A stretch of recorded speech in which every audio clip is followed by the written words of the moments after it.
Rekaman likuidasi DRG Ukraina ke arah Liman ramai beredar di media sosial Telegram pada Jumat 7 Oktober 2022.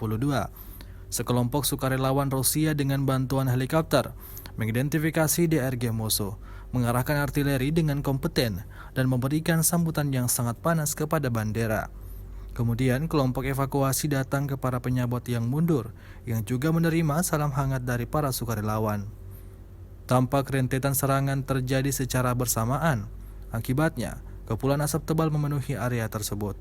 Rusia melaporkan secara total 315 pesawat Ukraina dan 157 helikopter, sebanyak 2.160 kendaraan udara tak berawak, 379 sistem rudal anti pesawat dieliminir sejak awal operasi khusus. Sementara itu dari kubu Kiev, Kementerian Pertahanan Ukraina melaporkan 330 tentara Rusia dieliminir dalam sehari terakhir. Total 61.330 prajurit Federasi Rusia meninggal sejak awal konflik hingga hari ke-225.